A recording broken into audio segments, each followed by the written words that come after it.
hace unas semanas y quisiera preguntarle qué le ha enseñado de nuevo respecto a la visión que usted tenía, que era muy crítica, estas últimas semanas de la gestión presidencial de Dina Boluarte. Bueno, lo primero, bueno, gracias primero por la invitación, Fernando, y realmente buenas tardes. En shock, te lo digo por lo que me acabas de mencionar, que ya está demostrando que estas paralizaciones no tienen corazón, no son solidarias, no son humanas, y eso es lo más preocupante que todo, ¿no? O sea, al margen bueno, yo anuncié que la salida, si hubiera voluntad de solucionar los problemas, era la salida de la señora Dina Boluarte. La señora Boluarte y el señor Otárola han querido dar la impresión de que dentro de las reglas constitucionales están actuando constitucionalmente, cosa que es indudablemente cierto, y que ellos tienen todo bajo control, ¿cierto? Entonces, cuando uno oye esa primera etapa, que fue el primer discurso que dio la señora Boluarte, dice, bueno, si tienes todo bajo control y se va a solucionar el problema, en buena hora, que no te vayas, quédate. Si hay una solución alternativa a tu renuncia. El tema es que el día que ella anunció eso, a la fecha, el agravamiento de las violencias es cada día peor. Estamos yendo en una tendencia alcista en cuanto al incremento de la violencia y de la cantidad de manifestantes. ¿Cómo la mide usted? ¿Cómo mide ese alza? Porque hay algunos que dicen que el Lima está bajando, por ejemplo, y que hay menos cortes de carreteras en este momento que hace 10 días. Bueno, eso no es cierto. O sea, siguen habiendo más de 130 carreteras bloqueadas a nivel nacional. Por ejemplo, si medimos las manifestaciones que vieron el día de ayer contra la policía, habían muchísimos más manifestantes que lo que se veían en cualquiera de las manifestaciones anteriores. O sea, estábamos hablando de una masa activa, violenta, de 200, 300 personas. En los primeros días habían grupos de 20, 30, no pasaban de ver una movilización, digamos, con el nivel de agresividad que se vio la noche de ayer. El día de hoy, la propia redactora de RPP estuvo reportando la situación en Ica, ¿no? Donde habían vuelto a tomar la carretera, que había sido liberada. Sí, Ica ciertamente es uno de los puntos más difíciles. Y que habían enviado 500 policías, pero que les habían quedado cortos, porque había muchísimos más. Y cuando veíamos las tomas de Ica antes, no pasaban de 150 a 200 pobladores que estaban tomando, poniendo las piedras, quemando las llantas, etcétera, ¿no? Entonces, si ya superó en el caso de Ica a una fuerza policial de 500 hombres, lo superó acá en Ica nada más, o sea, 200 kilómetros de Lima. A mí me da luces de que esto está incrementándose. Quizá, yo no creo que sea tanto un tema de medir cuántos hombres más o cuántos, sino cuántos más participan en el acto violento. O sea, puede ser que la masa de manifestantes sea la misma, pero el número de manifestantes que están optando por la vía violenta es lo que se está incrementando. Entonces, puede decir que se hayan ido, que se hayan reducido algunos, pero los manifestantes violentos, a los que llaman vándalos, terroristas, el nombre que le quieran poner, eso a todas luces se está incrementando. De acuerdo. ¿Y qué solución política hay ahora? Usted proponía, y sigue proponiendo, la renuncia de Dina Boluarte. ¿Qué garantiza que su renuncia satisfaga a los que están usando la violencia para expresar su protesta? Por eso yo pienso que esta tiene que ser una renuncia condicionada, ¿no? No es una renuncia que presento la renuncia y me voy al día siguiente, sino que vamos a hacer un plan de retiro, de pacificación, de levantamiento de bloqueos, de levantamiento de atentados contra la propiedad privada, pública, empresas, etcétera. Una vez que se pacifica el país, se tiene que dar el paso siguiente, que va a ser la transferencia, porque ya se va a ejecutarla. Pero antes de ejecutar la renuncia para que asuma el Congreso de la República, creo que tiene que haber, con participación del Acuerdo Nacional, un pequeño una pequeña asamblea designando las personas que estarían a cargo del manejo del país hasta el próximo... Pero hay un marco constitucional para eso, tendría que asumir el señor Williams.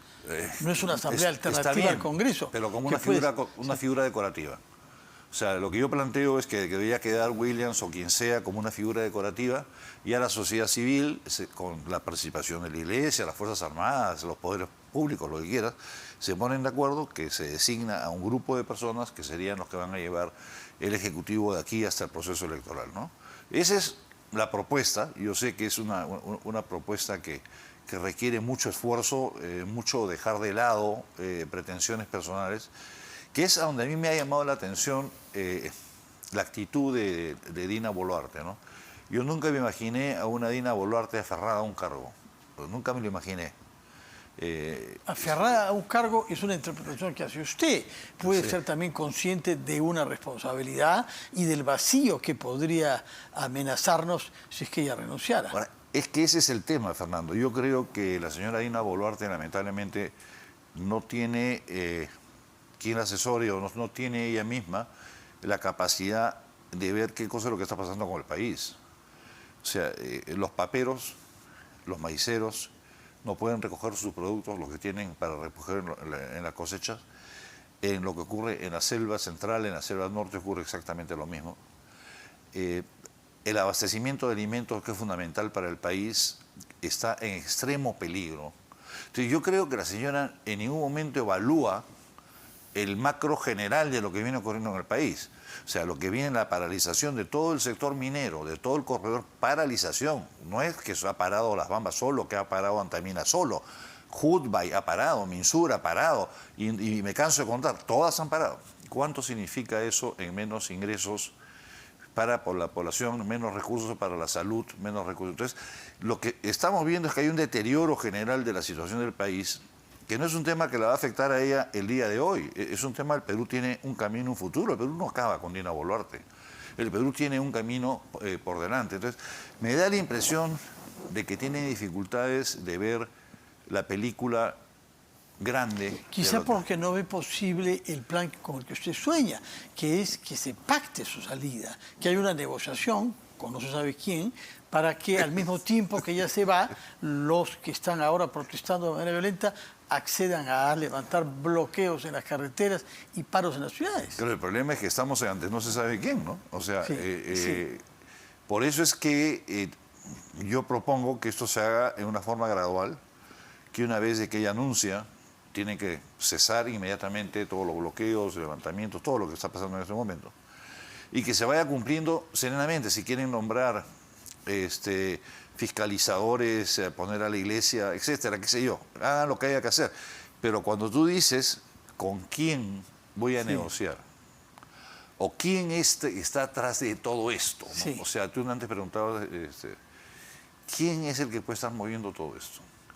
O esto es producto ya de una explosión social originada por las injusticias, y etcétera, etcétera. ¿Es la hipótesis que usted retiene para usted? Yo creo que hay una combinación de factores, definitivamente. O sea, hay un aprovechamiento de una justa reivindicación popular que está siendo aprovechada por gentes que tienen otras intenciones, que no son necesariamente intenciones legales ni constitucionales, ¿no?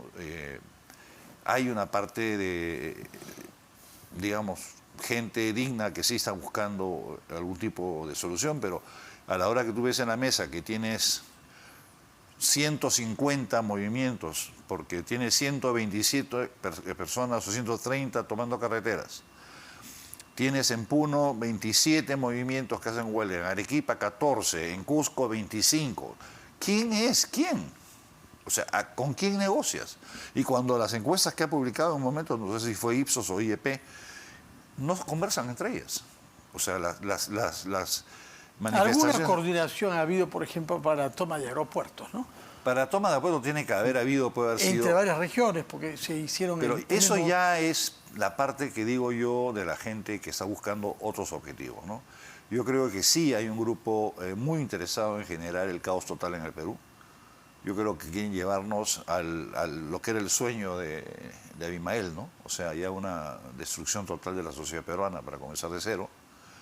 creo que hay gente intencionada en ese camino de destruir todo, ¿no? No les importa el niño de 1 año, no les importa la mujer embarazada, no les importa absolutamente nada, no les importa el hambre del pueblo, nada. Esa gente es la que se tiene que combatir. Esa gente debiera estar siendo perseguida por los elementos adecuados de la Policía Nacional. Yo recuerdo cuando se compraban todos los equipos antimotines, etcétera, etcétera, que lamentablemente no hemos visto ni uno solo en acción durante estos días, ¿no? No sé si se gastaron de uso o nunca los usaron o también producto de la corrupción desaparecieron, ¿no? No sé si recuerdas tú. Sí. Que hubieron con muchas pompas, se compraron Robocops, le decían, ¿no? Pero al margen de eso, se supone que tiene que haber una fuerza policial que esté capturando a gente que está cometiendo delitos flagrantemente, cosa que no está ocurriendo. Entonces, si tú ves a alguien destrozando una reja para entrar a un aeropuerto, no se trata de ir a meterle un palo, es ir enmarrócalo y mételo a la cárcel. Entonces, para saber a quién responde y cómo ha además, llegado a esa actividad. Claro, además de que está haciendo un acto ilícito, pero no, nada. O sea, yo no entiendo, bueno, entiendo las limitaciones y de aquí mi respaldo emocional más que nada, porque otra cosa no les puedo dar a la Policía Nacional, que yo la veo sacrificadamente poniendo la cara por todos los peruanos en estos momentos, ¿no? O sea, y creo que estamos siendo bastante injustos con ellos, porque simplemente lo vemos que es su obligación y nos olvidamos que son padres de familia.